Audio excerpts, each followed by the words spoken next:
நண்பர்கள் அனைவருக்கும் என்னுடைய அன்பான பணிவான வணக்கங்கள். என் பெயர் ஜான். நான் ஒரு குடிநோயாளி. எல்லாம் வல்ல இறைவனோட அருளாலையும் தோழமையில இணைந்து செயல்படுவதால் நான் பெற்றுக்கொள்ளக்கூடிய அனுபவம் தெம்பு நம்பிக்கையாலையும் இன்னைக்கு ஒரே ஒரு நாள் நான் குடிக்கல. தெளிவாக மன நிறைவாக அமைதியாக வாழ என்னாலான எல்லா முயற்சிகளையும் செய்து கொண்டிருக்கின்றேன். கோயம்புத்தூர் ஒருங்கிணைப்பு மனசாட்சியின் தீர்மானத்தின் அடிப்படையில இந்த இரவு 9:30 to 10 நடக்கிற ஆன்லைன் மீட்டிங்ல டெய்லி நாம 24 hours a day 24 மணித்துளிகள் ஒரு நாள் அப்படின்ற புத்தகத்துல இருந்து ஒவ்வொரு நாளும் ஒவ்வொரு பக்கமாக எடுத்து வாசிச்சு விளக்கம் பார்த்து கலந்தாய்வு இந்த கூட்டத்தை நடத்தி கொண்டிருக்கின்றோம். அதன் தொடர்ச்சியாக இன்றைக்கு நாம அடைந்திருக்கிற பக்கம் ஜூன் மாதம் 29ஆம் நாள். முதல்ல ஜூன் மாதம் 29ஆம் நாளுக்கான இந்த சிந்தனையை வாசிச்சுட்டு அதற்கப்புறமா அதற்கான விளக்கத்தையும் கலந்தாய்வுக்கும் கடந்து செல்வோம். ஜூன் 29 சிந்தனையை வாசிப்பதற்கு நண்பர் மூர்த்தி அவர்களை நான் அன்போட பணியோடு அழைக்கிறேன். மூர்த்தி, ஜூன் 29. நன்றி நன்றி நன்றி. Thank you sir. Thank you sir. நண்பர்களே, 24 hours day ஆங்கில புத்தகம், அதனுடைய தமிழாக்கம் 24 மணித்துளிகள் ஒரு நாள். ஜூன் மாதம் 29ஆம் தேதி ஏஏ தோழமையின் இன்றைய சிந்தனை. ஏஏ தோழமை பரிந்துரைக்கும் 12 படிகள் அடங்கிய மீட்படையும் செயல் திட்டம் முன்னேற்றத்தை தொடர்ந்து நாடுதலை உள்ளடக்கியது ஆகும். இலைப்பாறுதலுக்கு இந்த செயல் திட்டத்தில் நேரம் கிடையாது. எல்லா நேரங்களிலும் ஏஏ தோழமையின் செயல் திட்டத்தில் செயலாற்ற நாம் தயாராக இருக்க வேண்டும். வருடங்களால் ஏஏ தோழமையில் நமது முன்னேற்றம் அளக்க முடியாதது. ஏஏ தோழமையின் செயல் திட்டத்தை தொடர்ந்து என் மனதில் நிலைநிறுத்தி வைத்துக் கொள்ள வேண்டும். ஏனெனில் நாம் இலக்கை நாம் என்றுமே முழுமையாக அடைய போவதே இல்லை. முழுமையாக குணமடையும் நம்மால் முடியாது. தினசரி ஏஏ தோழமையின் செயல் திட்டத்தின்படி வாழ்வதால் நாம் குடிநோயை கட்டுப்படுத்தி வைக்கின்றோம். ஏஏ தோழமையின் செயல் திட்டம் கால வரையறைக்குள் அடங்காதது. ஏஏ தோழமையின் செயல் திட்டத்தை ஒவ்வொரு நாளும் நாம் வாழ்க்கையாக வாழ்கின்றோம். நாளுக்கு நாள் அதை செயல்படுத்துவதில் மேம்பாடு காண்கின்றோம். சுய மேம்பாட்டுக்கு எப்பொழுதும் நான் பாடுபடுகின்றேனா? இன்றைக்கான தியானம். நிகழப்போகும் மேம்பட்ட நிகழ்வுகளுக்காக தயாரித்துக் கொள்வதுவே வாழ்க்கையின் சாராம்சமாகும். எனது வாழ்விற்காக இறையருட் பேராற்றல் வகுத்து வைத்துள்ள ஒரு நோக்கம் உள்ளது. இறையருட் பேராற்றலின் விருப்பத்தை நிறைவேற்ற முயற்சித்தால் இறையருட் பேராற்றல் விரும்பும் வாழ்க்கையை என்னால் வாழ முடியும். எனக்காக ஒரு வாழ்க்கையை இறையருட் பேராற்றல் திட்டமிட்டு வைத்துள்ளது. அது எனது மனித மனதின் கற்பனைக்கு அப்பாற்பட்டது. ஆயினும் மேம்பட்ட விஷயங்கள் என் வாழ்வில் நிகழ எப்பொழுதும் என்னை நான் தயார் நிலையில் வைத்திருக்க வேண்டும். ஒழுக்கத்துடன் பிரார்த்தனை செய்து வாழ வேண்டியது நிகழ்காலத்தில்தான் நிகழ முடியும். நிகழ்கால செயல்களின் விளைவுகள் மட்டுமே எதிர்காலத்தில் விளைகின்றன. தேவையான அளவு மகிழ்வும் ஆனந்தமும் வாழ்க்கையில் பொங்கி பொங்கி வருகின்றன. எனவே மேம்பட்ட நிகழ்வுகள் நிகழ எப்பொழுதும் நான் தயார் நிலையில் இருக்க வேண்டும். இன்றைக்கான பிரார்த்தனை. இறையருட் பேராற்றல் எனக்குள் மறைத்து வைத்திருக்கும் நல்ல காரியங்கள் நிகழ நான் தயார் நிலையில் இருக்க வேண்டுமென வேண்டுகிறேன். எதிர்காலம் நல்லபடியாக நிகழ இறையருட் பேராற்றலின் நல்ல ஒழுங்கான வழிகாட்டுதலை நான் நம்ப வேண்டும். சார், நன்றி sir. Welcome sir. Welcome sir. நன்றி நன்றி நன்றி நன்றி மூர்த்தி. நன்றி மூர்த்தி. நன்றி நன்றி நன்றி நன்றி தேவா. நன்றி தேவா. நண்பர்களுக்கு அனைவருக்கும் என்னுடைய அன்பான பணிவான வணக்கங்கள். என் பெயர் ஜான். நான் ஒரு குடிநோயாளி. எல்லாம் வல்ல இறைவனோட அருளாலையும் தோழமையில் இணைந்து செயல்படுவதால் நான் பெற்றுக்கொள்ளக்கூடிய அனுபவம் தெம்பு நம்பிக்கை ஆகியவற்றாலும் இன்னைக்கு ஒரே ஒரு நாள் நான் குடிக்கல. தெளிவா மன நிறைவா அமைதியா வாழ என்னாலான எல்லா முயற்சிகளையும் செய்து கொண்டிருக்கின்றேன்.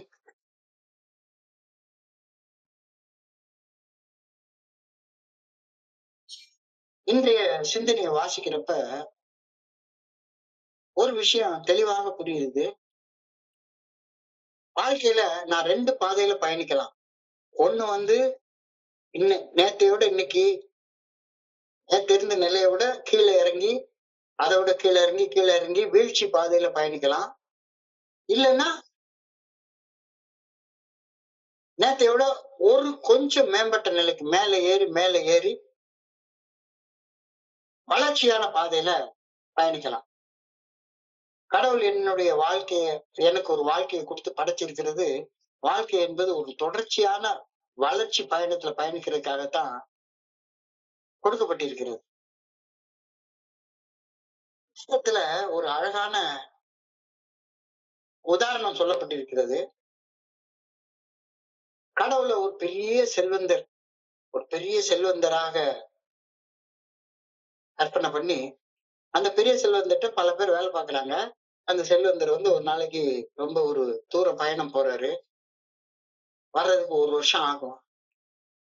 1 வருஷம் ஆகுறப்ப ஒரு பெரிய தொகைய அவர்ட்ட வேலை பார்க்குற 3 பேர்ட்ட குடுத்துட்டு போறாரு.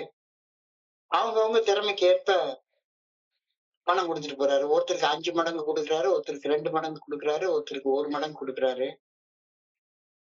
அந்த பணத்த வச்சுக்கங்க அப்படின்னு சொல்லி குடுத்துட்டு போறாரு.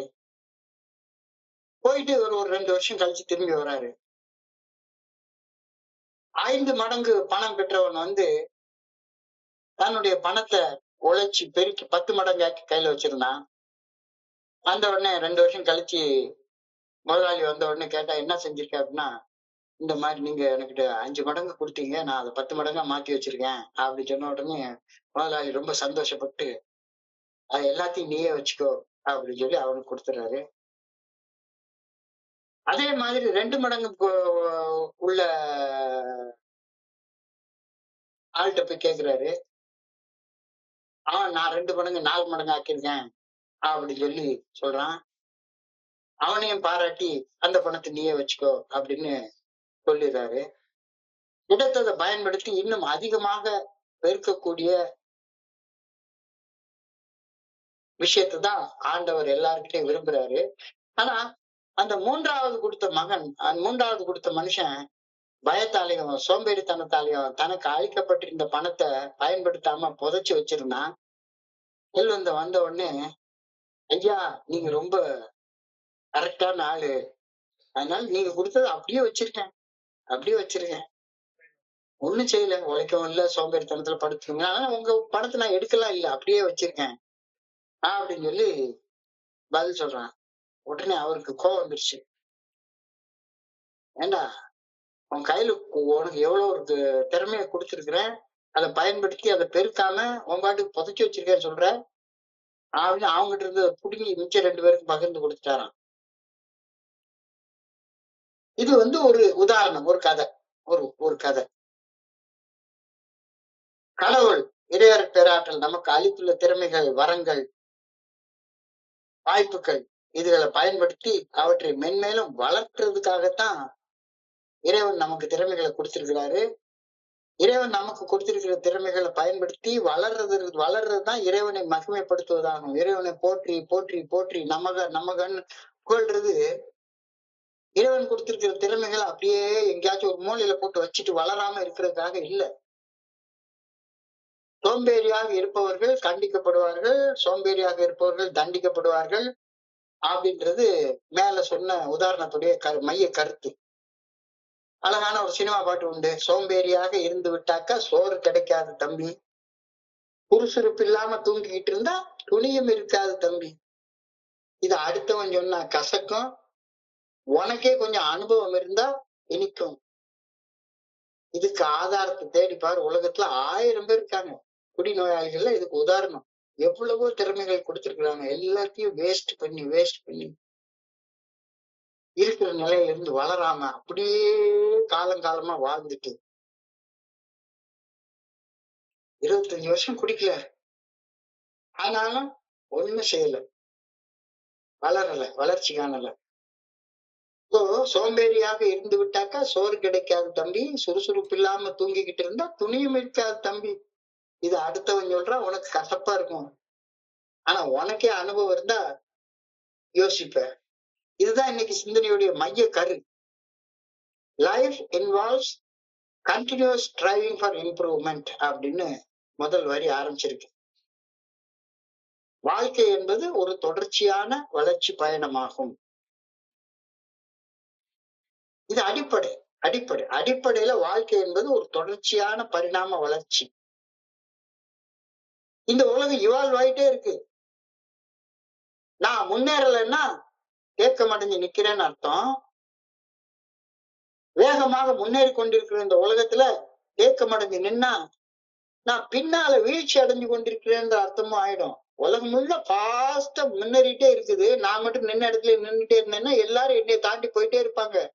அப்ப ரிலேட்டிவா நான் பாக்குற நேரத்துல நான் பின்னடைவுகளை சந்திச்சிட்டு இருக்கேன்னு அர்த்தமாயிடும். வீழ்ச்சி அடைஞ்சு நின்றுட்டு இருக்கேன்னு அர்த்தமாயிடும். சோ இதைத்தான் இன்னைக்கு சொல்லிட்டாங்க. The progress of AA fellowship involves a continuous striving for improvement. AA தோழமையின் செயல் திட்டம், AA தோழமையின் 12 படிகள் அடங்கிய மேற்படைய செயல் திட்டம் என்ன சொல்லுது? முழுமை அடைதல் நமது குறிக்கோள் அல்ல, முழுமையை நோக்கி முன்னேற்றம் அடைவதுதான். முழுமையை நோக்கி முன்னேற்றம் அடைய அயராம உழைக்கிறது தான் நம்முடைய குறிக்கோள் அப்படின்னு AA தோழமை நமக்கு சொல்லி தருது. இந்த அடிப்படை தத்துவத்தின் மேல மட்டும்தான் AA தோழமையே கட்டமைக்கப்பட்டிருக்கிறது. முழுமை அடைகிறது நம்மளுடைய நோக்கமே இல்லை, அடையவும் முடியாது. ஆன்மீக விழிப்புணர்வு, ஆண்டவனை உணர்றது, இது ஒரு முழுமையான இலக்கை நம்ம அடைய முடியாது. ஆனா அந்த முழுமையான இலக்கை அடைவதை நோக்கி நம்மளால முன்னேற முடியும். இதைத்தான் AA தோழமை நமக்கு பரிந்துரைக்கிறது. AA தோழமை பரிந்துரைக்கும் 12 படிகள் அடங்கிய மேற்படையும் செயல் திட்டம் கடைசியில சொல்லக்கூடிய இலக்கு நம்ம 100% அடையக்கூடிய இலக்கு அப்படின்னு இலக்கு இல்லைங்கிறது எல்லாருக்குமே தெரியும். புத்தர் அடைஞ்ச அந்த நிர்வாண நிலைய, என்லைட்டன்மெண்ட்ட சாதாரண குடிநோயாளியாகி நான் அடைய முடியும் அப்படின்றது முடியாத காரியம். நிச்சயமா முடியாது. ஆனா அந்த இலக்கை நோக்கி முன்னேறுவது அப்படின்றது நேற்றுக்கு ஒரு ஸ்டெப், ஒரு இன்ச்சு, ஒரு மில்லிமீட்டர் ஆச்சு முன்னேறதுங்கிறது நமக்கு முடியும். அடைய முடியாத இலக்கை நோக்கி முன்னேற இடைவிடாது முயற்சிப்பதைத்தான் நம்முடைய குறிக்கோளாக AA தோழமை நமக்கு சொல்லுது. உன்னை முழுமை அடைய சொல்லவே இல்லை, முழுமையை நோக்கி முன்னேறு முன்னேறு முன்னேறு, மேல போயிட்டே இரு மேல போயிட்டே இரு அப்படின்னு சொல்லுது. மது அருந்தும் பழக்க அடிமைத்தல கோளாறு, ஆல்கஹால் யூஸ் டிசார்டர் மற்றும் எத்தனையோ வகையான அடிக்ஷன்ஸ், அடிமைத்தன கோளாறுகள், செயல் அடிமைத்தன கோளாறுகள், இதுல இருந்து மீட்படைந்து வாழ்நாள் முழுமையும் ஒரு நாள் அடிப்படையில தனிப்பட்ட மற்றும் ஆன்மீக வளர்ச்சியில கவனத்தை குவித்து செயல்பட AA தோழமை நம்மளை ஊக்குவிக்குது. குடிக்காம இருக்கிறது மட்டுமில்ல, நேத்தையோட இன்னைக்கு ஒரு பங்கு, நேத்தைக்கு ரொம்ப என்னைய வலி தரக்கூடிய, வேதனை தரக்கூடிய, துன்பம் தரக்கூடிய, துயரம் தரக்கூடிய ஏதோ ஒரு தப்பான செயலை செஞ்சேன். சரி, நேத்தைக்கு நடந்து போச்சு. இன்னைக்கு அதோட 2 மடங்கு திரும்பவும் செய்யறதா? இல்ல. நேத்தைக்கு அனுபவத்தை கத்துக்கிட்ட பாடத்துல இருந்து வச்சு இன்னைக்கு ஒரு அடி ஒரு இத்தினோண்டு முன்னேற்றமாச்சு நமக்கு வேணும். அந்த முன்னேற்றத்தை நோக்கி நீ பயணிக்கணும் அப்படின்னா AA தோழமை நமக்கு ஊக்குவிக்குது. கண்டினியூஸ் இம்ப்ரூவ்மெண்ட், தொடர்ச்சியான வளர்ச்சி. முழுமை நிலையை பத்தி சொல்லவே இல்லை, தொடர்ச்சியான வளர்ச்சி. மாறிக்கிட்டே இருக்கணும், மாற்றம் ஒன்றுதான் மாறாதது. So key aspects of continuous improvement அப்படின்ற கான்செப்ட்ல இன்னைக்கு சிந்திக்க சொல்லியிருக்காங்க. உன்னுடைய மனசுல ஓடக்கூடிய எண்ணங்களை தொடர்ச்சியாக அகத்தாய்வு செய்து கொண்டே இரு. இது ரொம்ப முக்கியமானது. வளரணும் அப்படின்னா என் மனசுக்குள்ளார நான் என்ன சிந்திச்சுக்கிட்டு இருக்கிறேன் அப்படின்றத நான் கவனிச்சுக்கிட்டே இருக்கணும். Ongoing self inventory, ongoing personal inventory, தொடர்ச்சியான அகத்தாய்வு. அந்த அகத்தாய்வுல என்னுடைய எண்ணங்கள்ல, சிந்தனைகள்ல தவறுகள் நேர்வதை நான் பார்க்கிறப்பெல்லாம் உடனடியாக என்னுடைய தவறுகளை ஒப்புக்கொண்டு, தவறுகளைனா தவறான எண்ணங்களை ஒப்புக்கொண்டு, தவறான எண்ணங்கள் தவறான செயல்களாக மாறாதவாறு என்ன நானே காப்பாத்திக்கிறது. இது தொடர்ச்சியான வளர்ச்சிக்கு மிக முக்கியமாக தேவைப்படுவது. வளர்த்தா குடுமி சிறைச்சா மொட்டை அப்படின்ற கான்செப்ட்ல இருக்கவே கூடாது. பர்பஸ் எப்பவுமே முழுமையை நோக்கிய முன்னேற்றமாக இருக்கணும். இதற்காக தினசரி பராமரிப்பு செயல்கள்ல நம்ம ஈடுபடணும். தினசரி பராமரிப்பு செயல்கள் என்பது பிரார்த்தனை, தியானம், பயிற்சிகள், உடல் பயிற்சிகள், சின்ன சின்ன தினசரி பராமரிப்பு. 。 . . . . . . . . . . . . . . . . . . . . . . . . . . . . . . . . . . . . . . . . . . . . . . . . . . 。 。 。 。 . . 。 . 。ஒரு நாள் செஞ்சுட்டு விட்டுறது கிடையாது. Life long approach. Life long approach. இந்த தத்துவங்களை எங்கள் வாழ்க்கையின் எல்லா அம்சங்களிலும் கடைபிடிக்க முயற்சித்தோம். ஸ்டெப்ஸ் 10, 11, 12 இந்த மூணையும் சொல்லிட்டாங்க. தொடர்ந்து அகத்தாய்வு செய், தினசரி பிரார்த்தனை மற்றும் தியானத்தை செஞ்சு பராமரிச்சுட்டு வா. Life long approach. இந்த தத்துவங்களை எங்கள் வாழ்க்கையின் எல்லா அம்சங்களிலும் கடைபிடிக்க முயற்சித்தோம். ஸோ இதுல முழுமை அடைய உன்னால முடியவே முடியாது. ஆனா முன்னேறி போயிட்டே இரு, முன்னேறி போயிட்டே இரு. 24 மணி நேர அப்ரோச், 24 ஹவர்ஸ் பிளான், 24 மணி நேர செயல் திட்டம். வாழ்நாள் முழுக்க குடிக்கவே மாட்டேன்றது இல்லை. இன்னைக்கு 24 மணி நேரம் குடிக்க மாட்டேன். வாழ்நாள் முழுக்க கோவப்படவே மாட்டேன் அப்படின்றது இல்லை. இன்னைக்கு ஒரு நாள் நான் கோவப்பட மாட்டேன். வாழ்நாள் முழுக்க நான் போன் பிக்சர் பார்க்காமலே இருக்க மாட்டேன் சொல்லு. இன்னைக்கு ஒரு நாள் பார்க்க மாட்டேன். 24 ஹவர்ஸ் அப்ரோச். மூல காரணத்தை தெரிஞ்சுக்கிட்டு கையாளுறது. ஏன் நான் முன்னேற விடாம எது என்னைய தடுக்குது? என்னுடைய குணக்கோளாறுக்கு தான். அந்த மூல காரணத்தை கண்டுபிடிச்சு கையாளுறது. மூல காரணத்தை கண்டுபிடிச்சதுக்கு அப்புறமாக எந்தெந்த இடத்துல நான் தடுக்கி விழுந்துட்டே இருக்கேன் அப்படின்றத கண்டுபிடிச்சு ரிலாப்ஸ் ப்ரிவென்ஷன், மீண்டும் பழைய நிலைக்கு திரும்புவதை தவிர்த்துறது. கடைசியாக சர்வீஸ் டு அதர்ஸ், மனிதர்களுக்கு பணி செய்து கிடத்தல். இது தொடர்ச்சியான வளர்ச்சி, தொடர்ச்சியான வளர்ச்சியுடைய மிக முக்கியமான அம்சங்கள். ஏழை தோழமை தற்காலிக தீர்வுக்கு பதிலாக ஏழை தோழமை ஒவ்வொரு நாளும் ஒரு சிறிதளவாவது மேம்படணும் அப்படின்ற ஒரு நிரந்தர தீர்வை சொல்லுது. இது கற்பனையில இல்ல, ரியலிஸ்டிக்கா. ஒரு நாள் கற்பனையில இல்ல. ஏன்னா 10 நாள் கழிச்சுன்னா கற்பனை பண்ணலாம். இப்ப நடக்கிற நேரத்துல என்னைய நான் வளர்த்து கொள்றதுக்கு ஏதாவது செய்யணும் அப்படின்றப்ப this is a realistic approach. இன்னைக்கு இந்த மீட்டிங்க்கு வரணும், அதை விட அதுக்கு முன்னுரிமை கொடுக்கணும். எல்லாத்த விட இன்னைக்கு ஒரு நாள் கொஞ்சம் பிளான் பண்ணேன்னா இத சரி பண்ணிக்க முடியும். So that can be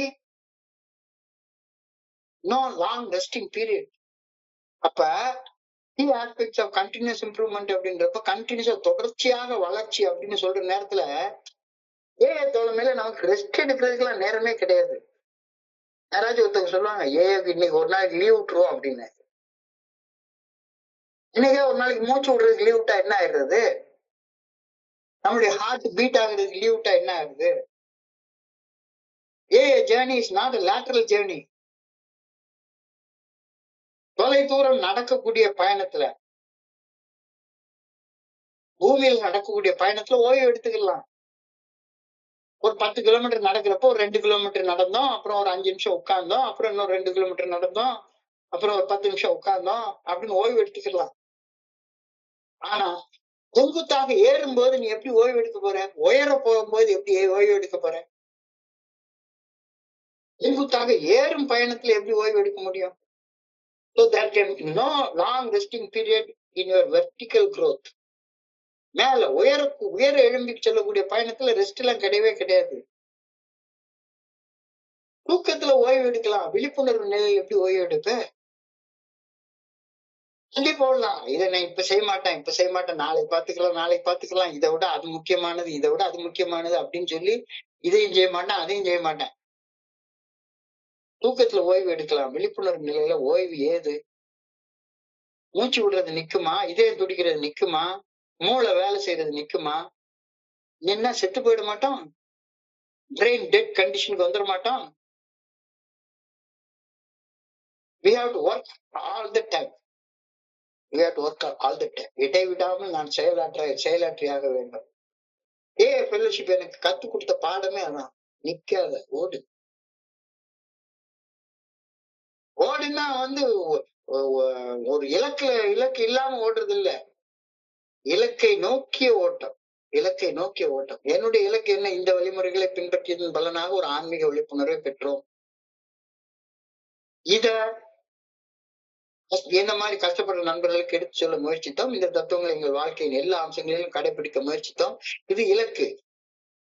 இந்த இலக்கு நோக்கி நான் இடைவிடாது செயலாற்றிய வண்ணம் இருக்க வேண்டும். குடிநோயுடைய பாதிப்புகள், செயல் அடிமைத்தனத்தின் பாதிப்புகள் ஆகியவற்றிலிருந்து மீட்படைவது ஒரு காலகட்டத்துல முடிஞ்சு போயிற பணி அல்லவே அல்ல. அவ்வளவுதான். நான் குடிநோய் இன்னைக்கு குடிக்கல, மேட்டர் முடிஞ்சு போச்சு, பாதிப்புகள்ல இருந்து நான் விடுபட்டுட்டேன் அப்படின்னு நினைச்சுட்டா என்னை விட பைத்தியக்காரர் யாருமே கிடையாது. குடிநோயின் பாதிப்புகள், செயல் அடிமைத்தனத்தின் பாதிப்புகள் ஆகியவற்றிலிருந்து மீட்படைவது ஒரு காலகட்டத்துல முடிவடையக்கூடிய பணி கிடையவே கிடையாது. அது நமது வாழ்நாள் முழுமைக்கும் நாம் செய்ய வேண்டிய பணி. குடிக்காம இருக்கிற வாழ்நாள் முழுமைக்கு செய்ய வேண்டிய பணி. அது ஒரு நாள் அடிப்படையில் செய்யறோம், அவ்வளவுதானே ஒழிஞ்சு அது வாழ்நாள் முழுமைக்கு செய்ய வேண்டிய பணி. மது போதையற்ற உடல் நிதானம், மன தெளிவுடனான வாழ்வு, எனது தனிப்பட்ட வளர்ச்சி ஆகியன வாழ்க்கையில ஒரே முறை செய்து முடித்துவிட்டு ஓய்வெடுக்க வேண்டிய செயல்கள் அல்ல. அவ்வளவுதான். முடிச்சிட்டேன், இந்த வேலையை முடிச்சிட்டேன், இனிமே ஓய்வு எடுத்து சாதாரணமா ரிலாக்ஸ்டா ஒரு 90 நாள் குடிக்கல, இன்னைக்கு ஒரு நாள் குடிச்சிட்டு ரெஸ்ட் எடுத்துக்கலாம். கிடையவே கிடையாது, கிடையவே கிடையாது. அழகா சொல்லியிருக்காங்க. போதையற்ற உடல் நிதானம், மனத்தெளிவுடனான வாழ்வு, என்னுடைய தனிப்பட்ட வளர்ச்சி, இது எல்லாமே வாழ்க்கையில ஒரு முறை செய்து முடித்து விட்டு ஓய்வு எடுக்க வேண்டிய செயல்கள் அல்ல. அவை தினசரி முயற்சி, பயிற்சி, சாதகத்தின் மூலம் பேணி பாதுகாக்கப்பட வேண்டிய விஷயங்கள். பொக்கிஷம் போல பாதுகாத்துக்கணும். என்னுடைய அன்றாட வாழ்க்கையில டெய்லி நான் ஏதாச்சும் கொஞ்சோண்டாச்சும் வளர்ந்துருக்கணும். இது life long journey. Life long journey. இந்த லைஃப் லாங் ஜேர்னில நான் தொடர்ச்சியாக முன்னேறணும். கண்டினியூஸ் இம்ப்ரூவ்மெண்ட், தொடர் செயல்முறை, ஆன்கோயிங் ப்ராசஸ். இது ஒரு நாள் நிக்க போறதே கிடையாது.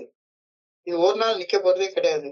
So we must continuously keep in mind that AA is a program not to be measured in years, because we never fully reach our goals, nor are we ever cured. ரொம்ப முக்கியமான வரி. நான் 30 வருஷம் குடிக்காம இருந்துட்டேன், என் வேலை முடிஞ்சு போச்சு அப்படின்னு ஏஐ தோழமையில என்னால சொல்லவே முடியாது. உண்மைதான், 30 வருஷம் குடிக்காம இருந்துட்டேன், அவ்வளவுதான், ஏஐல என் வேலை முடிஞ்சு போச்சுது, இனிமே ரிட்டையர் ஆயிடலாம், குவார்டர் பாட்டில ஒரு மட்டும் ராத்திரி மட்டும் ஒரு குவார்டர் பாட்டில் அடிச்சுட்டு தூங்கிடலாம். நடக்கிற காரியம் கிடையாது, நடக்கிற காரியம் கிடையாது. ஏனெனில் முழுமை என்ற இலக்கை என்னால் அடையவே முடியாது. குடிநோயிலிருந்து முழுமையாக குணமடைவது என்பது சாத்தியப்படவே படாது. சொல்ல போனா இது இன்கியூரபிள் இல்னஸ். அது மட்டும் இல்ல, ப்ரொக்ரெசிவ் இல்னஸ். நான் குடிக்கலனாலும் குடிநோய் எனக்குள்ளார வளர்ந்து கொண்டே இருக்கக்கூடிய ஒரு நோய் ஆகும். குடிநோயை குணப்படுத்த முடியாது. குடிநோயின் பாதிப்புகளை கட்டுப்படுத்தி அவற்றிலிருந்து கொஞ்சம் கொஞ்சமாக மீண்டு வர முடியுன்றது மட்டும்தான் ஏஐ தோழமை நமக்கு சொல்லக்கூடிய ஒரு சென்ட்ரல் ஃபேக்ட், சென்ட்ரல் கருத்து, மைய கரு. நம்ம வாழ போறது 24 மணி நேரம் மட்டும்தான். உறங்குவது போலும் சாக்காடு, உறங்கி விழிப்பது போலும் பிறப்பு. இன்னைக்கு ஒரு நாள், இன்னைக்கு ஒரே ஒரு நாள் நான் குடிநோய் கட்டுப்பாட்டுக்குள்ளார வச்சிருக்கேன், அவ்வளவுதான். குடிநோயிலிருந்து குணமடைஞ்சதெல்லாம் இல்லவே இல்லை. இன்னைக்கு ஒரு நாள் குடிநோயை கட்டுப்பாட்டுக்குள்ளார வச்சிருக்கேன். நாளைக்கு மறுபடியும் கட்டுப்பாட்டுக்குள்ளார வைக்கணும். அதுக்கு அடுத்த நாள் மறுபடியும் கட்டுப்பாட்டுக்குள்ளார வைக்கணும். இதுக்கு முடிச்சிட்டேன், லீவ் எடுத்துட்டு ரிட்டையர் ஆயிடுவேன், அதெல்லாம் கிடையவே கிடையாது. தினசரி என்னுடைய அந்த மது போதையற்ற உடல் நிதானத்தை, மன தெளிவு நிலைய டெய்லி நான் பராமரிக்கணும். Daily maintenance, daily maintenance, daily inventory எடுத்தாகணும். Spot check inventory. இன்னைக்கு என்ன தப்பு செய்யறது, என்ன செயல் அடிமைத்தனமான செயல் செய்யணும்னு இன்னைக்கு மண்டைக்குள்ளார சிந்தனை ஓடிட்டு இருக்குது அப்படின்றத எப்பவுமே எடுத்து பார்க்கணும். இன்னைக்கு என்ன செயல் செய்யணும் அப்படின்றது டெய்லி நான் செய்ய வேண்டிய செயல்களை குறிச்சு தினசரி யோசிச்சுக்கிட்டே இருக்கணும். தினசரி எல்லா கூடயும் தோழமையோட, ஃபெல்லோஷிப்போட நான் இருக்க கத்துக்கணும். Sobriety is a daily active practice rather than a permanent state that can be ignored once achieved. Sobriety is a daily active practice. மது போதையற்ற உடல் நிதானம், மன தெளிவு நிலையை பராமரிக்கிறது. இது ஒரு முறை அடைந்து விட்டு பின்னர் புறக்கணிக்கக்கூடிய நிலை அல்ல. அதுதான் இதை அடைஞ்சிட்டேன், அதுக்கப்புறமா இனிமே இந்த நிலை எனக்கு தேவையில்லை அப்படின்னு தூரத்துக்கு போட்டு போற நிலை கிடையாது. Sobriety is a daily active practice rather than a permanent state that can be ignored and ignored once achieved. ஒரு தடவை அடைஞ்சிட்டு அதுக்கப்புறமா அவ்வளவுதான், இந்த கேட்ச பிடிச்சி தூரத்துக்கு போட்டுருவாங்க. அது மாதிரி கிடையாது, அது மாதிரி கிடையாது. மது போதையற்ற உடல் நிதானமும் அதனை தொடர்ந்து எண்ணில் வரும் மன தெளிவும் ஒரு முறை அடைந்து விட்டு பின்னர் புறக்கணிக்கக்கூடிய நிலைகள் அல்ல. மது போதையற்ற உடல் நிதானமும் அதனை தொடர்ந்து வரும் மன தெளிவுடனான வாழ்வும் தொடர்ந்து வாழ்ந்து வாழ்ந்து பராமரிக்கப்பட வேண்டிய தினசரி பயிற்சிகள் ஆகும் அப்படின்ற கருத்தை இன்னைக்கு சொல்லிட்டாங்க. Our alcoholism is only kept in abeyance by daily living the program. We are not cured of alcoholism. What we are given is a daily reprieve depending on the maintenance of our spiritual condition. இது அடிப்படை வாசகம். குடிநோயிலிருந்து யாருமே குணமடைஞ்சு விட முடியவே முடியாது. நமக்கு கொடுக்கப்பட்டிருப்பதெல்லாம் குடிநோயால நமக்கு நாமளே எழுதியிருக்கிற அந்த தண்டனை தீர்ப்புல இருந்து நம்முடைய ஆன்மீக நிலையை பராமரித்துக் கொள்வதன் மூலமாக ஒரு நாள் அடிப்படையில அந்த தண்டனை தள்ளி போட வச்சிருக்குது. இப்ப ஒரு ஜனாதிபதிட்ட ஒரு மனு போடுவாங்க, தூக்கு தண்டனை கைதி போட்டாங்க அப்படின்னு சொன்னா வச்சிருக்கான், ஐயா குற்றம் நிரூபிக்கப்பட்டுருச்சுது, ஆனாலும் எனக்கு கொஞ்சம் கருணை காட்டுங்க அப்படின்னா அவர் அந்த ரிப்ரைவ் கொடுப்பாரு, தள்ளி போடுவாரு, தண்டனையை தள்ளி போடுவாரு. Alcoholism is only kept in abeyance by daily living of the program. It is a timeless program in every sense. இதை இவ்வளவு நாளைக்கு தான் கடைபிடிக்கணும், அவ்வளவுதான் முடிஞ்சு போச்சு அப்படின்லாம் கிடையவே கிடையாது. இது கொஞ்ச நேரம் கொஞ்சம் ஆழமாக சிந்திச்சு பாருங்க. We live day by day. We live day by day, or more precisely moment by moment. என்னுடைய குறிச்சியில சொல்லுவாரு, சிகரெட் குடிக்கிற தள்ளி வைக்கிறது ஒரு நாள் கூட வேண்டாம். மணி இப்போ 10 மணி ஆச்சுது, 11 மணி வரைக்கும், 11 மணி ஆயிடுச்சுது, 12 மணி வரைக்கும், நாளைக்கு காலையில வரைக்கும். காலையில 7 மணிக்கு எழுப்பிட்டேன், காலையில சிகரெட் இல்லாம போ. அப்புறமா 1 மணி நேரம் பிரேக்ஃபாஸ்ட் சாப்பிட்ற வரைக்கும் சிகரெட் குடிக்காத. Moment by moment, moment by moment, continuous improvement, continuous improvement. நான் எதை மனசுக்குள்ளார நினைச்சிருக்கிறேனோ அதை கவனத்துல இருந்து எடுக்கவே கூடாது. என்னுடைய பலகீனம் எப்பவுமே என்னுடைய மனசுல ஞாபகத்துல இருந்து கொண்டே இருக்கணும். அதைத்தான் சொல்லுவாங்க, 48 நாள் விரதம் போட்டாச்சு, இது காப்பது விரதம், காப்பது விரதம், காப்பது விரதம். என்னுடைய குரு அடிக்கடி சொல்லுவாரு, எதுல இருந்து என்னைய காப்பாத்திக்கிறதுக்காக நான் விரதம் இருக்கிறேன்னா 48 நாள் அந்த நினைப்பு மனசை விட்டு போகவே கூடாது. ஆனா எப்பவுமே நான் என்ன பண்ணுவேன், 48 நாள் விரதம், 49வது நாள் நான் விரதத்தை உடைக்க போறேன்னு 48 நாள் நினைச்சுக்கிட்டே இருப்பேன். அது டெய்லி போக்கஸ் கொத்தே வராது. அப்ப நான் வாழ்ந்து கொண்டிருக்கிற பழைய வாழ்க்கை முறையில இருந்து முற்றிலும் புதிய ஒரு வாழ்க்கை முறைக்கு கடந்து வர்றேன். அந்த வாழ்க்கை முறை ஆன்மீகத்தையும் மனசாட்சிக்கு பணியக்கூடிய பணிவையும் அடிப்படையாக கொண்டது. அழகா சொல்றாங்க, 30 வருஷம் ஆனதுக்கு அப்புறமா அவங்க கூட இப்ப இன்னைக்கு இந்த ஏஏ மீட்டிங்க்கு நான் புதுசா தான் வந்திருக்கேன். அதே ஃப்ரெஷ்னஸ், அதே ஃப்ரெஷ்னஸ். அந்த அன்னைக்கு எப்படி இருந்தனோ அந்த நிலைமை, அதே நிலைமை. ஹியர் நவ், இப்ப இந்த moment. Live in the here now. கடந்த காலத்தை பத்தி சிந்திப்பதையோ அல்லது எதிர்காலம் பற்றி கவலைப்படுவதையோ விட்டுட்டு தற்போதைய நிகழும் இக்கணத்தில் கவனத்தை செலுத்துவதை ஏஏ தோழமை பரிந்துரைக்குது. இது ஒரு வாழ்க்கையாக வாழு. இப்ப என்ன நடந்துட்டு இருக்கோ அதை பத்தி மட்டுமே கவனத்துல வச்சுக்கோ.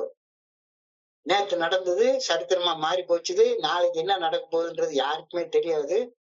இப்ப நடக்கிறது நல்லா தெரியும். இப்ப நான் சிகரெட் குடிக்க போறேன், இப்ப நான் போன் பிக்சர் பார்க்க போறேன், இப்ப நான் தண்ணி அடிக்கிறதுக்கு ரெடி ஆயிட்டு இருக்கேன், இப்ப நான் ஒருத்தனை ஏமாத்துறதுக்கு போய் சொல்ல போயிட்டு இருக்கேன். நல்லா தெரியும், நல்லா தெரியும். இந்த மொமெண்ட்ஸ்ல வாழு. Live in the here now. கடந்த காலத்தை பற்றி சிந்திப்பதையோ அல்லது எதிர்காலத்தை பற்றி கவலைப்படுவதையோ விட்டுட்டு தற்போதைய கணத்தில் கவனம் செலுத்துவது ஏஐ தோழமை பரிந்துரைக்கிறது. ஆமா, ஆல்வேஸ் ட்ரைவிங் ஃபார் இம்ப்ரூவ்மெண்ட். நான் நிகழ்காலத்துல அது கவனம் செலுத்தி வாழ்ந்துட்டு இருக்கிறேன்னா கொஞ்ச நேரம் யோசிச்சு பார்ப்போம். மன சோர்வை தவிர்க்க வளர்ச்சியை மையமாக கொண்ட ஊக்கத்திற்கு, பயத்தை அடிப்படையாக கொண்ட ஊக்கத்திற்கு இடையில 2 வித்தியாசம் இருக்குது. குடிச்சா செத்து போயிடுவேன் அதனால குடிக்கல அப்படின்றதுக்கும், குடிக்காம இருந்தா ஆன்மீக விழிப்புணர்வை நோக்கி முன்னேறுவேன் அப்படின்ற நோக்கத்திற்கும் இடையில எவ்வளவு பெரிய வித்தியாசம் இருக்கு. குடிச்சா செத்து போயிடுவேன்றது வீழ்ச்சியை தரக்கூடிய ஒரு நோக்கம். ஆனா நான் கடவுளை உணர்ற நிலையை நோக்கி முன்னேறுவதற்காக இன்னைக்கு குடிக்காம இருக்கேன் அப்படின்ற அந்த நோக்கம் வளர்ச்சியை அடிப்படையாக கொண்ட நோக்கம். 2க்கு இடையில் உள்ள வேறுபாட்டை அறிந்து கொள்வது அவசியம். சுய மேம்பாட்டிற்கு எப்பொழுதும் நான் பாடுபடுகின்றேனா? இதான் இன்னைக்கு கேள்வி. Am I striving for self improvement? சுய மேம்பாட்டத்துக்கு எப்பொழுதும் பாடுபடுகின்றேனா? இல்லைன்னா இன்னைக்கு தியானத்துக்கு கடந்து போ. இல்ல இன்னும் நான் சுய மேம்பாட்டுக்கெல்லாம் பாடுபடலாம் இல்ல, இன்னும் ஊர் சுத்துறதுக்கு தான் நான் ஏஐக்கு வர்றேன், கோழிக்கறி சாப்பிடுறதுக்கு தான் ஏஐக்கு வர்றேன், என்னைய மாத்தி கொள்றதுக்காக ஏஐக்கு வரல அப்படின்னு நீ இன்னமும் வாழ்ந்து கொண்டிருந்தேன்னா, வளர்ச்சி இல்லாம வாழ்க்கை இருக்குதுன்னா தியானத்துக்கு கடந்து போ. வாழ்க்கை என்பது ஒரு பயணமாகவே பார்க்கப்படுகிறது.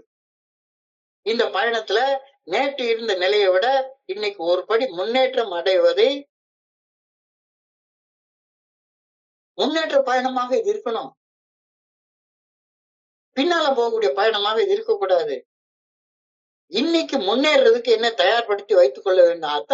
அதான் இன்னைக்கான ஒரு வாழ்க்கை. தியானத்துடைய முதல் வார்த்தை இன்னைக்கு அதான் கொடுத்துருக்குது. Life is all a preparation for something better to come.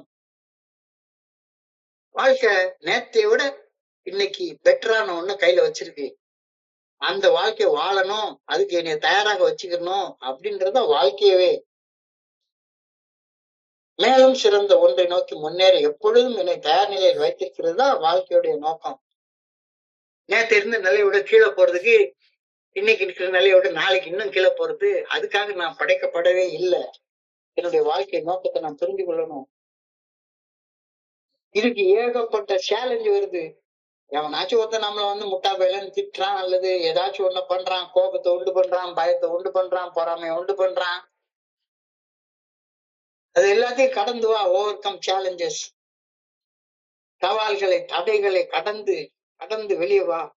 சவால்களை கடைகளை கடந்து வெளியே வா. உன்னுடைய பர்பஸ் வாழ்க்கையில வளர்றது மட்டும்தான். இந்த பர்பஸ மறந்துடவே செய்யாத. நான் 22 வயசுல வேலைக்கு சேர்ந்தேன். 22 வயசுல வேலைக்கு சேர்ந்ததுக்கு அப்புறமா 1 வருஷம் வேலை பார்த்தா ஒரு இன்கிரிமெண்ட் கொடுப்பாங்க. நான் 22 வயசுல வேலையில சேர்ந்தப்ப என்ன சம்பாதிச்சேனோ அதை விட பாதி என்னுடைய ரிட்டையர் ஆகிறப்ப சம்பாதிச்சேன் அப்படின்னா என்ன அர்த்தம்? அது வளர்ச்சி. வளர்ச்சி இல்லைன்னா இந்த உலகத்தை நீ ரொம்ப கஷ்டப்பட்டுருவ. அப்ப வளர்ச்சியை ஒரு ஆன்மீக கோணத்துல பாரு. வளர்ச்சியும் ஒரு ஆன்மீக கோணத்துல தான். பொருளாதார வளர்ச்சி உனக்கு தேவைதான். உடல்லயும் வளரணும். உடல் என்பது ஒரு பொருள் தான். உடல் ஆரோக்கியமா வச்சுக்கிறதும் ரொம்ப முக்கியமா. உடல் ஆரோக்கியமா வச்சுக்கிறது கூட ஒரு ஆன்மீக கோணத்துல பாரு. உடம்பார் அழியின் உயிரார் அழிவர், திடம்பட மெய்ஞானம் தேடவும் மாட்டார், உடம்பை வளர்க்க உபாயம் அறிந்தேன், உடம்பை வளர்த்தேன், உயிர் வளர்த்தேனே.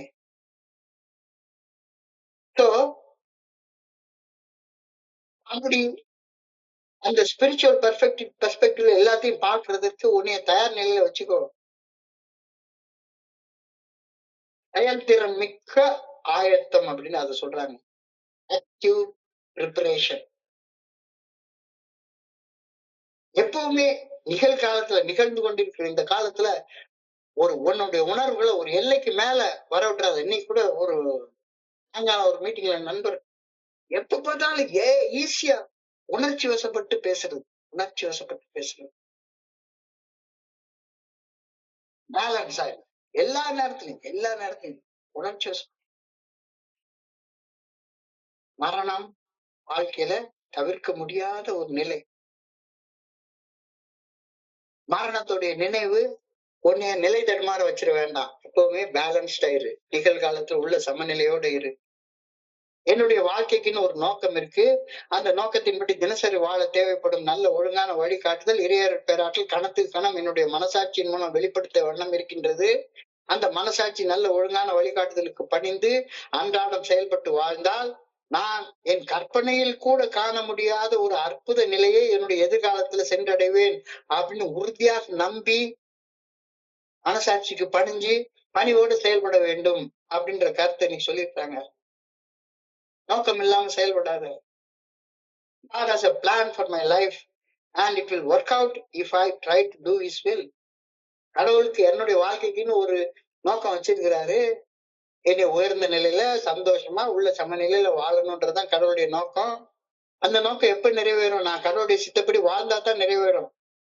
God has planned things for me far beyond what I can imagine. கடவுள் எனக்காக உருவாக்கி வச்சிருக்கிற வாழ்க்கையை என்னால கற்பனையில கூட பார்க்க முடியாது. ஆனா நிகழ்காலத்துல கடவுளுக்கு பணிஞ்சு செயல்பட்டா அது ஆட்டோமேட்டிக்கா ரியல் லைஃப்ல வந்து அடையும். ஆனா இன்னைக்கு நான் விதைக்க வேண்டியதை விதைக்காவிட்டால், அதாவது நற்செயல்கள் செய்யாவிட்டால், அதாவது மனசாட்சிக்கு பணிந்து செயல்படாவிட்டால், இறையருள் பேராற்றல் என் எதிர்காலத்தில் நான் வாழ வகுத்துள்ள அந்த மேம்பட்ட வாழ்க்கைய வாழ்றது சாத்தியப்படாமலே போயிடும். விதைக்கிற காலத்துல ஊர்வழி போயிட்டு அறுக்கிற காலத்துல ஐயோ ஐயோன்னு கதறிட்டு அலையாத. I must prepare myself so that I will be ready for better things to come. இன்றைய விட நாளைக்கு மேம்பட்ட ஒரு வாழ்க்கை வாழ இன்று என்ன செய்ய வேணும் அப்படின்னு சிந்தித்து செயலாற்றுவதைத்தான் தயாரிப்பு அப்படின்னு சொல்லி சொல்றோம். ப்ரிப்பரேஷன்னா என்ன? ப்ரிப்பரேஷன்னா இன்னைய விட நாளைக்கு மேம்பட்ட வாழ்க்கை வாழணும். அதுக்கு இன்னைக்கு என்ன செய்யணும்? இன்னைக்கு குடிக்க கூடாது, இன்னைக்கு போய் சொல்லக்கூடாது, இன்னைக்கு கோவப்பட்டு ஏதாச்சும் உடைக்க கூடாது, இன்னைக்கு பயந்து ஓடி ஒழிய கூடாது, இன்னைக்கு பொறாமையில புறம் பேசக்கூடாது. இன்றைய விட நாளை ஒரு மேம்பட்ட வாழ்க்கை வாழ இன்னைக்கு என்ன செய்ய வேண்டும் என்று சிந்தித்து செயலாற்றுவதை தான் தயாரிப்பு, ப்ரிப்பரேஷன் அப்படின்னு நம்ம சொல்றோம். Now in this time, now is the time for discipline and prayer. நாளை ஒழுக்கத்தை பராமரிச்சு வாழ்ந்துக்கிறேன், நாளைக்கு பிரேயர் பண்ணிக்கிறேன். இது குறிச்ச காலத்துல வரக்கூடிய எண்ணம். Now is the time for prayer and discipline. குறிச்ச காலத்துல எல்லாரும் இந்த பாட்டை பாடிருப்போம். நாளை முதல் குடிக்க மாட்டேன், சத்தியம் அடி தங்கம், இன்னைக்கு ராத்திரிக்கு தூங்க வேணும், ஊத்திக்கிறேன் கொஞ்சம். நாளை முதல் குடிக்க மாட்டேன், சத்தியம் அடி தங்கம், இன்னைக்கு குடிக்காம இருக்க முடியாத தங்கம், அவ்வளவு மன வெறி உள்ள இருக்குது தங்கம், குடிக்கலன்னா தூக்கம் வராது தங்கம், சோ கொஞ்சோண்டு ஊத்திக்கிறேன் தங்கம். இது குடி வெறி மனநிலை. நாளை முதல் பிரேயர் செஞ்சுக்கிறேன், நாளை முதல் மெடிடேஷன் செஞ்சுக்கிறேன், நாளை முதல் ஒழுக்கமா வாழ்ந்துக்கிறேன், சாமி மேல சத்தியமா சொல்றேன், நாளையில இருந்து மெடிடேஷன் பண்றேன், நாளையில இருந்து பிரேயர் பண்றேன்.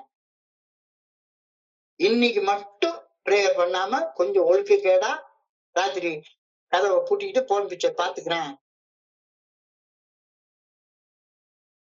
ஆனா வாழ்நாள் முழுக்க இனிமே பிரேயர் மெடிடேஷன் பண்ணி வாழ போறேன்னு இன்னைக்கு மட்டும், இன்னைக்கு மட்டும். ஆனா நாளையில இருந்து வாழ்நாள் முழுக்க குடிக்காம இருக்க போறேன்னு இன்னைக்கு மட்டும் குடிச்சுக்கிறேன். இந்த கேடுகிட்ட என்னதான் வாழ்க்கையில வீணாக்குது. சோ பிரார்த்தனையும் தியானமும் பண்ண வேண்டிய நேரம் இப்ப, இந்த நேரம், இந்த நேரம். Tomorrow never comes. Tomorrow never comes. When tomorrow reaches you, it would have become today. நாளை என்பது உன் கையை வந்து அடையும் போது இன்னைக்கு தேதியா மாறித்தானே கையை வந்து அடையும். Life can be flooded through. Life can be flooded through joy and gladness. இப்ப இன்னைக்கு விதைக்க வேண்டிய விதைச்சேன்னா நாளைக்கு சந்தோஷத்தை அறுவடை செய்யலாம். The time of expression will come later அப்படின்னு நினைக்கிறது சரியா வராது. நாளைக்கு பிரேயர் பண்ணிக்கலாம், நாளைக்கு மெடிடேட் பண்ணிக்கலாம், நாளையில இருந்து லஞ்சம் வாங்காம எடுத்துக்கலாம், நாளையில இருந்து போன் பிக்சர் பார்க்காம எடுத்துக்கலாம். இன்னைக்கு மட்டும் ஏஎம் மீட்டிங்ல போய் கொஞ்சம் பொழுதுபோக்கிட்டு வந்துடலாம்.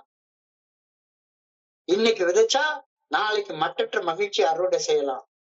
முடிவு ஒன் கையில ராஜா, முடிவு ஒன் கையில. இன்னைக்கு விதைச்சா நாளைக்கு அறுவடை செய்யும். இன்னைக்கு விதைக்கலன்னா நாளைக்கு மகிழ்ச்சி ஒரு நாள் அறுவடை செய்ய முடியாது. So prepare yourself for these better things to come. எப்பவுமே தயார் நிலையில வச்சுக்கோ. அதுக்காக பிரேயர் பண்ண சொல்லியிருக்காங்க. I pray that I may prepare myself for better things that God has in store for me. இறைவன் பேராற்றல் எனக்காக சேமித்து வைத்துள்ள அருட்கொடைகளை பெற்றுக்கொள்ள என்னை தயாரித்துக் கொள்ள வேண்டும் என வேண்டுகின்றேன். இவ்வளவு எளிமையாக நமக்கு டெய்லி சொல்லி தராங்களா? I pray that I may trust God for the future. என் எதிர்காலம் நன்றாக அமைய இறையர் பேராற்றின் நல்ல ஒழுங்கான வழிகாட்டுதலை இன்று உறுதியாக நம்ப வேண்டும் என ஆண்டவா உண்மை வேண்டிக் கொள்கின்றேன். இதை விட எளிமையாக என்ன சொல்லி தரப்படுறாங்க? இன்னைக்கு உள்ள சிந்தனையுடைய சுருக்கத்தை பார்த்தோம்னா, life is a continuous journey. வாழ்க்கை என்பது ஒரு தொடர்ச்சியான பயணம். வாழ்க்கை என்பது தொடர்ச்சியான பயணம். இந்த தொடர்ச்சியான பயணத்துல நமக்கு ரெஸ்ட் கிடைக்காது. என்னைக்காச்சும் நம்ம மூச்சு விடுறதுக்கு ரெஸ்ட் கொடுத்துட முடியுமா? இதயம் துடிக்கிறதுக்கு ரெஸ்ட் கொடுத்துட முடியுமா? அல்லது இன்னைக்கு செய்ய வேண்டிய வேலையை செய்ய மாட்டேன்னு விட்டுற முடியுமா? சோம்பேறியாக இருந்து விட்டாக்கா சோறு கிடைக்காது தம்பி. சுறுசுறுப்பு இல்லாம தூங்கிக்கிட்டு இருந்தா துளியும் இருக்காது தம்பி. இத அடுத்தவன் சொன்னா கசக்கும். உனக்கே கொஞ்சம் அனுபவம் இருந்தா இது புரியும். இது புரியும். இன்னைக்கு சிந்தனையே அதான். Life involves continuous striving for improvement. வாழ்க்கை என்பது தொடர்ச்சியான வளர்ச்சி பயணமாகும். Programme of uh involves a continuous striving for improvement. முழுமை அடையிறது இல்ல, முழுமை அடையிறது நோக்கி முன்னேறுவதுதான் நம்முடைய நோக்கம்.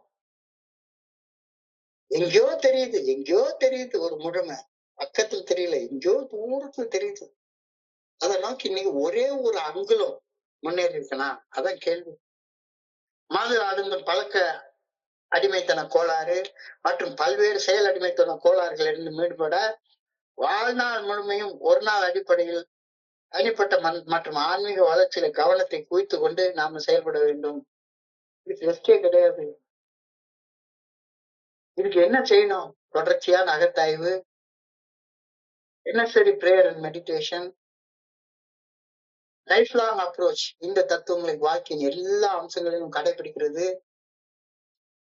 முன்னேற்றத்தை குறிக்கோளா வச்சு வாழ்றது, 24 மணி நேரம் திட்டத்தை போட்டு வாழ்றது, நம்மளுடைய அடிக்ஷனுக்கான மூல காரணத்தை கண்டுபிடிச்சு கையாளுறது, மீண்டும் பழைய நிலைக்கு திரும்புற சூழ்நிலைகள் வந்தா கேர்ஃபுல்லாக அதை ஹேண்டில் பண்ணிக்கிறது, எந்த நேரத்திலயும் நம்முடைய சக மனிதர்களுக்கு என்ன செய்யலாம் அப்படின்ற சிந்தனையோட வாழ்றது. தற்காலிக தீர்வுக்கு பதில் ஏஏ தோழமை ஒவ்வொரு நாளும் ஒவ்வொரு சிறிதளவாவது மனநல மேம்பாட்டை ஊக்குவிக்கின்றது.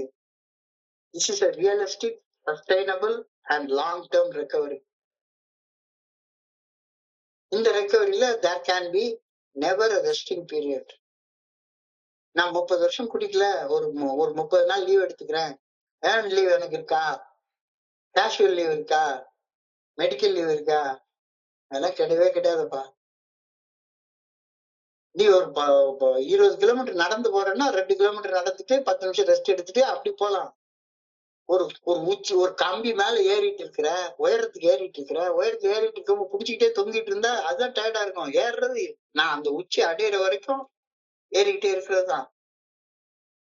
We have to work all the time.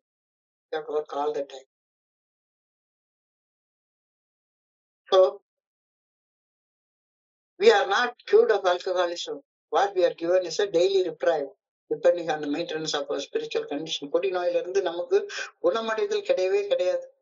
திரும்ப போய் குடிக்க போற நிலைய ஒரு நாள் அடையவே மாட்டோம். ஆனா ஒரு நாள் அடிப்படையில நம்முடைய ஆன்மீக நிலையை பராமரித்து வருவதன் மூலமாக குடிநோய் பாதிப்புல இருந்து தாராளமா மீண்டு எந்த சாதாரண மனுஷன மாதிரி வாழலாம். இதுக்கு என்னுடைய குருஜி டயபெட்டிஸை ஒப்பிட்டு சொல்லுவாரு. டயபெட்டிஸ் வந்துட்டா ஒரு தடவை டயபெட்டிக், வாழ்நாள் முழுக்க டயபெட்டிக் தான். ஆனா அதனால அவன் சர்க்கரை சாப்பிடாம டாக்டர் சொன்னதை கேட்டு வாழ்ந்தான்னா சாதாரண மனுஷனை போல எனக்கெல்லாம் டயபெட்டிஸ் 30 வருஷம் ஆயிடுச்சு. 30 வருஷம் சாதாரணமா வாழ்ந்துட்டு இருக்கேன். இன்னமும் அதே உற்சாகத்தோட வாழ்ந்து கொண்டேதான் இருக்கிறேன். Live in the here now. Am I ready? Am I always striving for improvement? இடைவிடாமல் முன்னேறுவதற்கு முயற்சி செய்து கொண்டு இருக்கின்றேனா? இல்ல இல்ல இல்ல இல்ல அப்பப்ப லீவ் விட்டுறேன் அப்படின்னா தியானத்துக்கு கடந்து போ. வாழ்க்கை என்பது ஒரு தொடர்ச்சியான பயணமாகவே பார்க்கப்படுகின்றது. இந்த பயணத்துல நேற்றுக்கு இருந்த நிலையோட இன்னைக்கு ஒரு படி முன்னேறி இருக்கணும். வாழ்க்கையில எக்கச்சக்கமா கோபம் வரும், பயம் வரும், பொறாமை வரும், சந்தேகம் வரும். இதெல்லாம் என்னடா வாழ்க்கைன்னு சிந்திக்க வைக்கும். இந்த தடைகள் உன்னை கோவப்படவோ, பொறாமப்படவோ, சந்தேகப்படவோ, பயப்படவோ, காமவசப்படவோ அல்லது மீண்டும் போய் குடிக்கிறதுக்கோ விட்டுறாத. என்ன சவால் வந்தாலும் சரிதான். நோக்கத்தை நோக்கிய முன்னேற்றத்துல இருந்து பின்னல வாங்கவே வாங்காத. எல்லாத்தையும் ஒரு ஸ்பிரிச்சுவல் பெர்ஸ்பெக்டிவ்ல பாரு. பணம் சம்பாதிக்கிறது கூட ஒரு ஸ்பிரிச்சுவல் பெர்ஸ்பெக்டிவ்ல பாரு. உடம்பினை முன்னம் இழுக்கென்று இருந்தேன், உடம்பினுக்குள்ளே உருபொருள் கண்டேன், உடம்பினுக்குள்ளே உத்தமன் கோவில் கொண்டான் என்று உடம்பினை யான் இருந்து ஓம்புகின்றேனே. உடம்பினை யான் இருந்து ஓம்புகின்றேனே. ஏன்? எனக்கு உள்ளார கடவுள் இருக்கிறாரு. உடம்பினுக்குள்ளே ஒரு பொருள் கண்டேன், உடம்பினுக்குள்ளே உத்தமன் கோவில் கொண்டான் என்று உடம்பினை யான் இருந்து ஓம்புகின்றேனே. இப்போ உடம்ப கூட பராமரிக்கிறது ஆன்மீக செயலாக பாரு. செயல்திறன் மிக்க ஆயத்தம். நிகழ்காலத்துல உள்ள சமநிலையில எப்பவுமே வாழ்றது. என்னுடைய வாழ்க்கைக்குன்னு ஒரு நோக்கம் உள்ளது. அந்த நோக்கத்தின்படி வாழ தேவைப்படும் நல்ல ஒழுங்கான வழிகாட்டுதல் இறையர் பேராற்றலிடமிருந்து மொமெண்ட் பை மொமெண்ட் எனக்கு என்னுடைய மனசாட்சியின் மூலம் வெளிப்படுத்தப்பட்ட வண்ணம் இருக்கின்றது. அந்த மனசாட்சி நல்ல ஒழுங்கான வழிகாட்டுதலுக்கு பணிந்து அன்றாடம் செயல்பட்டு வாழ்ந்தால் நான் கற்பனையில கூட காண முடியாத ஒரு அற்புத நிலையை என்னுடைய ஷார்ட் டேர்ம் ஃபியூச்சர்ல நான் அடைவேன் அப்படின்னு உறுதியாக நம்பி இன்னைக்கு பணியோடு செயல்படு. இன்னைக்கு விதைக்க வேண்டியதை விதைக்காவிட்டால், அதாவது இன்னைக்கு செய்ய வேண்டிய நற்செயலை செய்யாவிட்டால், அதாவது மனசாட்சிக்கு பணிந்து செயல்படாவிட்டால், இறைவர் பேராற்றில் என் எதிர்காலத்தில் நான் வாழ வகுத்து வைத்துள்ள கொடைகளை, மேம்பட்ட வாழ்க்கைய என்னால பெற்றுக்கொள்ள முடியாது. இத கொஞ்ச நேரம் யோசிச்சு தியானிச்சு பாரு. தியானிக்க வேண்டிய நேரம் எது? இப்ப இந்த மொமெண்ட்ல. நாளை முதல் தியானித்துக் கொள்கின்றேன். சத்தியமடி தங்கம். இன்னைக்கு ராத்திரி தியானம் பண்ணா தூக்கம் வராது. அதனால இன்னைக்கு ஒரு நாளைக்கு நான் கிரிக்கெட் மேட்ச் பாத்துக்கிறேன். இன்னைக்கு ஒரு நாளைக்கு எவனையாச்சும் ஆட்டையை போட்டு கொஞ்சம் பணம் சம்பாதிக்கிற வேலையை பாத்துக்கிறேன். மீட்டிங்கை கை விட்டுறேன். நாளை முதல் குடிக்க மாட்டேன். சத்தியமடி தங்கம். இன்னைக்கு குடிக்காம இருக்க முடியாது தங்கம். அவ்வளவு மன வெறி உள்ள இருக்கு தங்கம். அதனால இன்னைக்கு இது குடிநோய் மனநிலை. நேத்திக்கு அழகா சொன்னோம். நாளை என்பது கடவுளுக்கு, இன்று என்பது மனிதனுக்கு. பண்றியா, மெடிடேட் பண்றியா, அகத்தாய் பண்றியா? இப்ப பண்ணு. Tomorrow may never come. Tomorrow, நாளை என்ற பொழுது உன்னை அடையும் போது என்னவாக அடையும்? இன்றைய பொழுதாக தான் அடையும். The time of expression will come later only. இன்னைக்கு விதைச்சா நாளைக்கு மட்டற்ற மகிழ்ச்சியையும் ஆனந்தத்தையும் அறுவடை செய்யலாம். முடிவு உன் கையில ராஜா. நீயே முடிவு பண்ணிக்கோ. So prepare yourself for the better things to come. அதுக்காக ஒரு பிரேயர் அழகா சொல்லியிருக்காங்க. அதை சொல்லி முடிச்சு கொள்வோம். I pray that I may prepare myself for better things that God has in store for me. இறைவர் பேராற்றில் எனக்காக சேமித்து வைத்திருக்கும் அருண்கொடைகளை பெற்றுக்கொள்ள என்னை தயாரித்துக் கொள்ள வேண்டும் என வேண்டுகின்றேன். I pray that I may trust God for the future. என் எதிர்காலம் நன்றாக அமைய வேண்டும் அப்படின்றதுக்காக இறைவர் பேராற்றின் நல்ல ஒழுங்கான வழிகாட்டுதலை இன்று உறுதியாக நம்பி செயல்பட வேண்டும் என ஆண்டவா உண்மை பணியோடு வேண்டிக் கொள்கின்றேன்னு பிடிச்சிருக்காங்க. இன்றைய சிந்தனையை படிக்கிறப்ப என் மனதை கடந்த சிந்தனைகளை உங்க கூட பகிர்ந்து கொள்ள இந்த அற்புதமான வாய்ப்பு வழங்கிய குழுவிற்கு என்னுடைய மிக பணிவான நன்றிகளை தெரிவித்துக் கொள்றேன். பொறுமையாக கேட்ட ஒவ்வொரு நண்பருக்கும் என்னுடைய பணிவான நன்றிகள். இந்த இரவு பொழுது நண்பர்களுக்கு இனிமையான இரவாக அமைய நான் பணியோடு வேண்டிக் கொள்கிறேன். நன்றி நன்றி நன்றி நன்றி நன்றி நன்றி. வாழ்க வையகம், வாழ்க வளமுடன்.